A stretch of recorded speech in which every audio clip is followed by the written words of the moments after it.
अनि त्यो रात चाहिँ हाम्रो जिन्दगीको सबसे ट्रमेटिक रात थियो। हेलो गाइज, सो हामी आज हाम्रो जिन्दगीको एउटा सबसे ट्रमेटिक भनौँ, हन्टिङ भनौँ, त्यस्तो एउटा पार्ट सेयर गर्न गइरहेको छौँ। आइएम स्योर त्यस्तो कुनै न तपाईँहरूको जिन्दगीमा कुनै न कुनै टाइम भएकै होला। ल त्यसो भए चाहिँ कफी बनाउँदै कफी खाँदै चाहिँ यो स्टोरी चाहिँ हामी सेयर गर्छौँ है त। यो चाहिँ लगभग 5-6 वर्ष अगाडिको कुरा हो होइन। हाम्रोलाई चाहिँ हाम्रो पेरेन्ट्स लाइफमा फर्स्ट टाइम घरमा एक्लै छोडेर जानुभएको थियो। अनि त्यस्तै हाम्रो छुट्टीको टाइम थियो, लगभग त्यो वैशाख जेठ एकदमै आँधीहुरी चल्ने टाइम। अनि हाम्रो चाहिँ के बानी परेको थियो त्यति बेला भने जहिले पनि हरर मुभी हेर्ने, खाना खाए नि हरर मुभी, जे गरे पनि हरर मुभी हेर्ने चाहिँ हाम्रो ट्रेन्ड चलिरहेको थियो मेरो दिदीको। अनि त्यसपछि हामी के गर्थ्यौँ, बिहान हरर मुभी हेऱ्यो, अनि त्यसपछि छिटो खाना पकायो, त्यसपछि सुत्ने बेलामा एउटा एक्सप्लानेसन हेऱ्यो। त्यति बेला हन्टिङ ट्युब सुरुमा आएको थियो, हन्टिङ ट्युब च्यानल। अनि हामी त्यसको पनि एक्सप्लानेसन धेरै हेर्थ्यौँ। अनि त्यसपछि रात एकचोटि सुतेर उठेपछि फेरि पपकर्न खाजाहरू राखेर हामी फेरि हरर मुभी हेर्न थाल्थ्यौँ। अनि कुन बार थियो?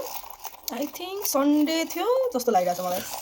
त्यो दिन हामीले आके भन्ने एउटा हरर मुभी हेरेको थियौँ। अनि राति हामी रात शासन हेरेर होइन। अनि हामी के बानी थियो भने नि, जहिले हरर मुभी हेर्न रातिसम्म त डर लाग्थ्यो नि त। अनि त्यति बेला हामी के रानो चिडिया भन्ने एउटा हिन्दी स्टोरी छ, अनि त्यही रानो चिडिया बजाउँथ्यौँ। अनि त्यही सुन्दै चाहिँ सुत्थ्यौँ कि अलिकति डर नलागोस् भनेर। कि कार्टुन हेर्ने कि कुनै कमेडी हुन्छ नि, कमेडी भिडियो हेरेर अनि सुत्ने बानी थियो हाम्रो।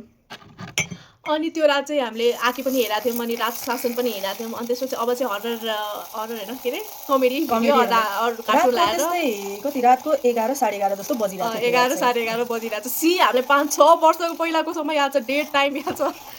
कतिसम्मको चाहिँ डरलाग्दो रात थियो त्यो हाम्रो जिन्दगीको। अनि त्यसपछि मुभी सकेर अब यो चाहिँ हेर्दै कार्टुन हेर्दै सुत्ने भनेर, अनि त्यसपछि म वासरुम गएँ। बहिनी चाहिँ रुममै थियो, म चाहिँ वासरुम गएँ। अनि वासरुमबाट जस्ट निस्केको थिएँ, एकदमै अँध्यारो, सबैतिरको बत्ती गयो, it was pin drop silence. अनि मेरो एउटा रुममा 2टा ढोका हुन्छ नि त, अनि एउटा ढोका जुन बाटोमा वासरुम गएको थियो अर्को ढोका पुरा खुल्ला। त्यहाँबाट यस्तो जोडले आँधी तुफान आइरहेको थियो। अनि हरर मुभीहरूको जस्तो सुक्खा पातहरू पनि आइरहेको थियो। हरर मुभीको इफेक्ट परिरहेको थियो आई थिङ्क।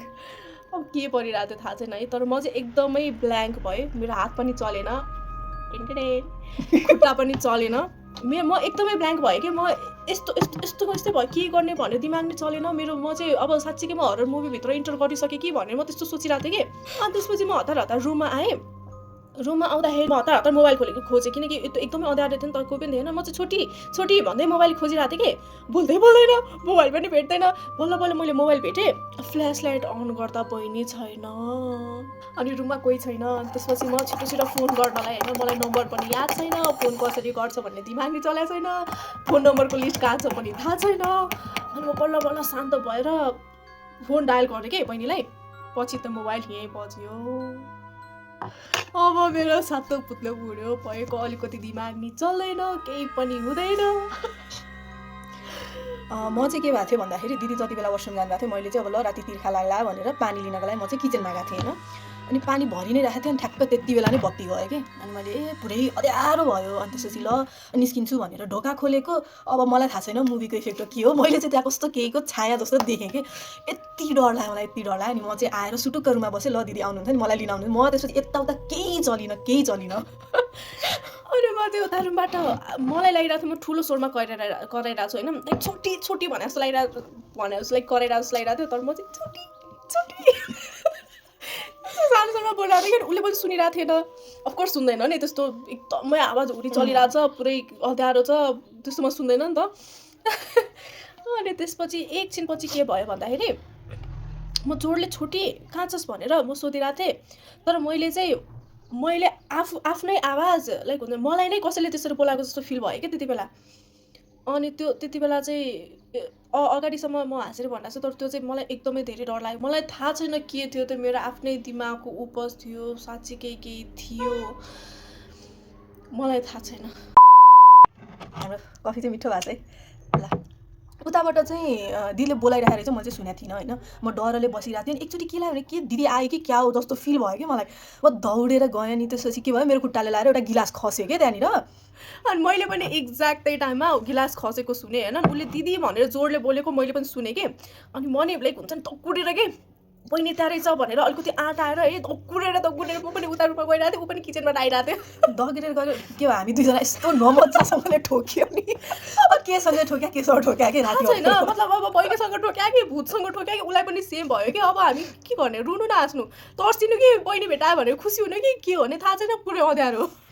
त्यसपछि अचानक के भयो भने बत्ती आयो। सबै फिक्स एकछिनमै लगभग यो एकछिनमा। हाम्रो 15-20 मिनट सबै चल्यो होला होइन।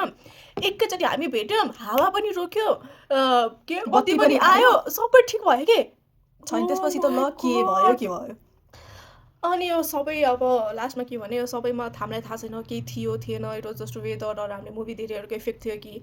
अनि त्यहाँ टोल समाजमा सबैले त्यो घरलाई एक्चुअली हन्टेड भन्थ्यो पहिलेदेखि। हामी इभन धेरै बच्चै हुँदादेखि त्यो घरलाई हन्टेड भन्थ्यो, त्यसको इफेक्ट पनि पऱ्यो हो कि हामीलाई थाहा छैन। तर अहिले पनि त्यो राति सम्झ्यो भने, अहिले हामी हाँसेर भनिरहेछौँ तर त्यो राति सम्झ्यो भने, अझ एक्लै राति सम्झ्यो भने त मेरो त अझै म त एकदमै धेरै डराउँछु। तपाईँहरूको जिन्दगीमा नै यस्तो कुनै कुराहरू पक्कै पनि भयो होला। तपाईँहरू पनि हामीसँग सेयर गर्न चाहनुहुन्छ भने हामीसँग सेयर गर्न सक्नुहुन्छ, हामीलाई मेल पठाउन सक्नुहुन्छ, कमेन्ट पनि गर्न सक्नुहुन्छ तपाईँहरूले। अनि भयो भने हामी तपाईँहरूको स्टोरी पनि नेक्स्ट टाइम भन्ने ट्राई गर्छौँ। Okay by by. कफी